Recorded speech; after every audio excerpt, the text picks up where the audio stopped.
sucks, but I got one chance. Like we're telling kids, there's a lot of things you can do over. You get one chance to play college football.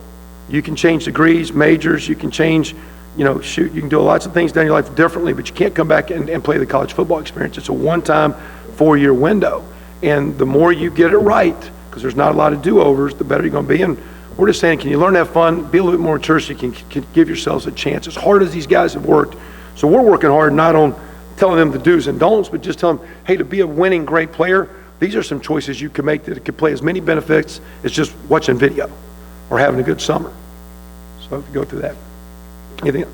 You talked about him, but Jordan Howard, just how much does it do for the offense just kind of have it with him and Divine a little bit too? Just that regular, it feels like those are guys that just get you, good 3-4 yards on first down, 3 yards on second down, kind of open the playbook up as you get on schedule. Yeah, and I think, they made a couple, it's a good question, Tuesday, because they made a couple, I don't know if they got that home run, it's always 80 or 90, like Tevin could go, but Jordan's a bigger dude now, that guy falls forward a lot, and those twos go to fours, and that gets you better third downs, and those 2-yard plays are 4 yards, those 5-yard plays are 7. It keeps the chains moving.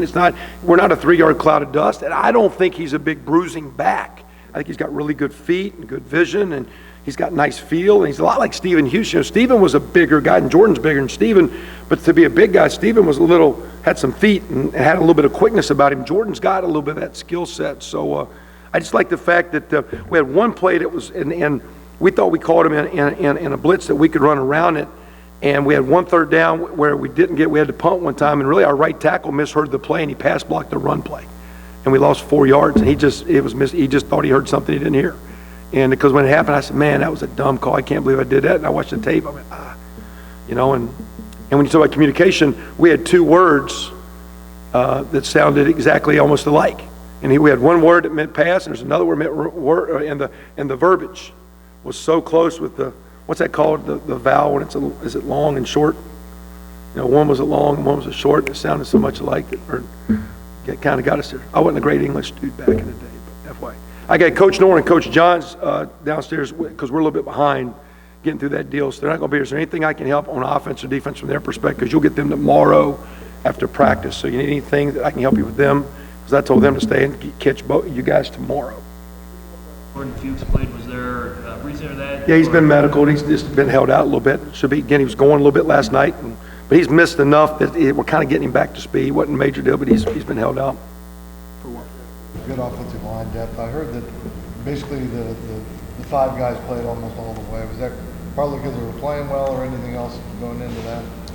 I don't know. To me, Bailey, Wes Rogers, we need to get Brandon Knight. We think he's the most gifted of all the guys not playing. But I think maybe with that game getting a little tight, not having a lot of possessions in the first half, because our defense didn't get off the field. Then you're behind and you get in a one-possession game. Probably just Coach Fry just kind of was riding the horses he had. And nothing from practice or preparation. I would have told you we probably would have played 7, 8, 9. Sometimes it's a little hard to change the center, but that's more for under center. We're in the shotgun so much you can actually get away with that a little bit more than back in the old days. From the pass rush today, they did a lot of kind of quick decision offense, but it needs to be better. And I think, again, from our scheme, I think sometimes in some of our pressures, our rush gets going sideways and can get washed.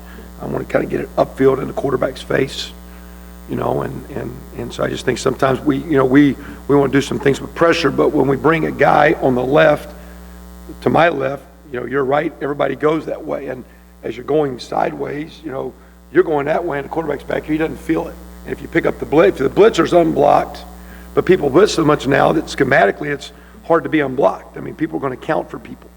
And so unless somebody just has a flat out blow, you get a free shot. Typically you get hats on people, and my deal in getting hats, I just like to see a little bit more verticalness out of our defense if we can find that. Good, men? Have a good Labor Day. Thanks for being here.